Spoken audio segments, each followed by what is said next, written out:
In this video, I'd like to share with you some ideas that you can use to get formative assessment up and running in your Canvas course in a remote environment. You can also use this when you're not remote. It just provides an opportunity for your students to continue to show you what they're learning and then give you feedback on how you can maybe address specific learning gaps that are developing.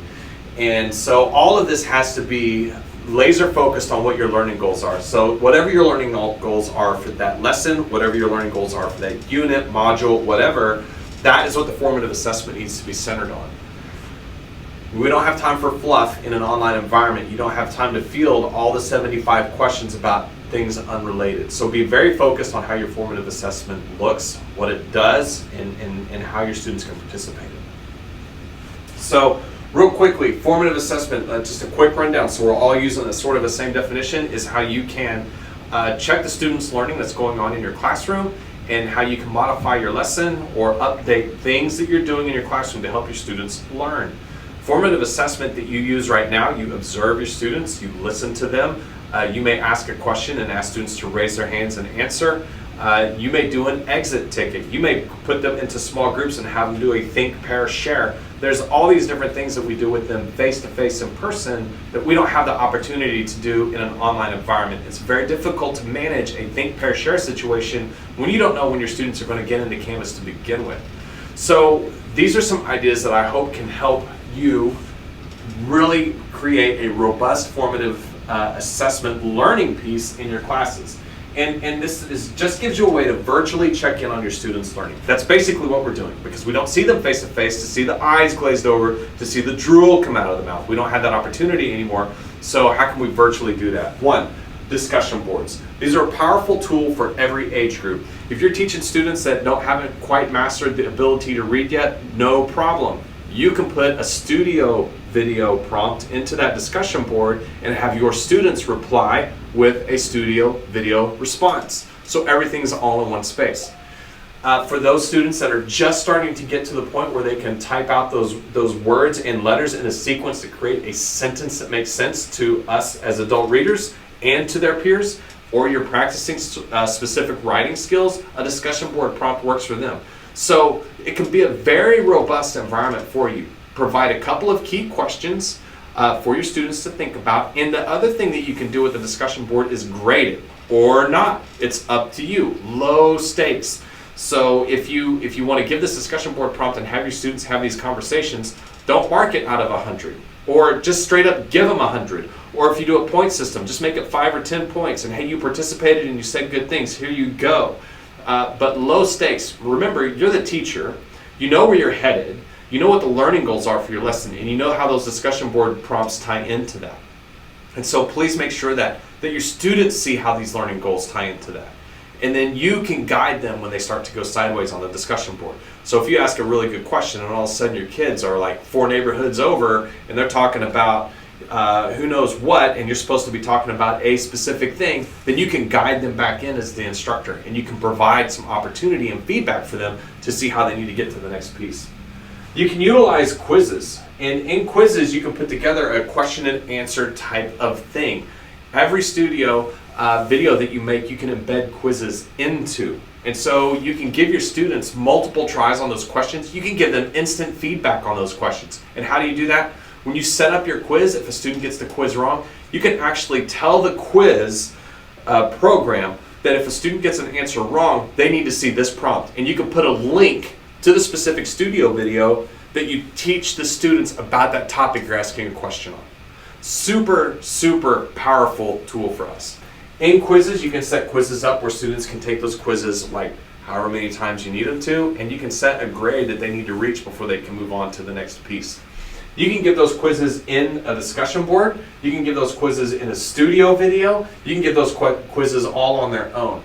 And quizzes in Canvas, there are 15 different question types, and Canvas automatically grades 13 of those.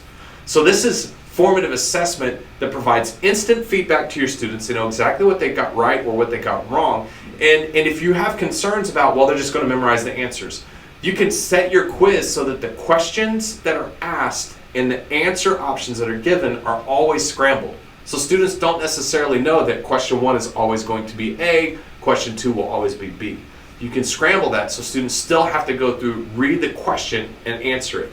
And keep in mind that multiple takes on quizzes, that's no different than our music people singing the same piece of music all the time, than our band students playing the same piece of music all the time, than our football or basketball teams working on the same play all the time. Like, that's how you learn these things. You practice them until they become comfortable. And quizzes can give you the opportunity to do that without going crazy and grading a ton of stuff. So you can combine quizzes over here into Studio. And how can you use Studio for formative assessment? Students can record studio videos just about anywhere that you give them opportunity to respond to you in Canvas. They can record studio videos for assignments, into discussion boards, onto wiki pages, like all the different things the kids can take and put Studio in there. And so Studio also gives you the chance to do some deep explaining for your students as well. It just depends on how you want to use that piece. And then you can combine it with quizzes and then with discussions, and now your students have lots of different opportunities to step into that space and do some really cool, amazing things. So, Studio for the kids, also for you. Remember, we're trying to teach through all of this as well so that we can get formative feedback back to our students, all right? Now, all of this can also be combined with Google. As a Google district, you can take anything that we do here and provide students an opportunity to submit to you through an assignment or through a link or through whatever, a Google Doc, whether it's a Word document, a slide, a spreadsheet, whatever you need them to do. And so Google runs through all of these things. And you can put those Google opportunities in there for your students, and they can come in and do whatever you need them to do, and then you can provide feedback. And if you do it in a way that the Google is an assignment, the Google slide deck or the Google Doc is an assignment, then you can provide specific feedback directly to the student where you need them to get that feedback from. So if they make a mistake on a certain piece, you can provide feedback just on that certain piece. Very powerful tool. All right, so all of this goes together. What else can you do? In Canvas, students can edit a page. So create a Wikipedia page for a unit of learning that your students can edit. And then you can come in and you can make updates as possible. Remember, you're the teacher. You know where you need your students to go. You know what you need them to learn. So give them the opportunity to self-edit that and correct each other. And you come in at the end of the week and you point out, hey, these things are ones that we're having issues with. Can somebody else provide a tighter definition, explanation, picture, image, whatever? And all of this comes into what's called low stakes. None of this is high stakes. None of this is like the big summative end of the unit exam. This is all like chipping away. Feedback, feedback, feedback for the students so they know, hey, I got this right, I got this wrong, I'm not sure. But it doesn't penalize them if they get 0 out of 5. It's not going to really ding them. And oh, by the way, let them do it again. Remember, we're trying to get some feedback from them so you can modify your instructions so they can learn what it is you're trying to get them to learn. So if you take all of this together, that's great. The last piece that I would add to that is the Help Me, I'm Stuck discussion board.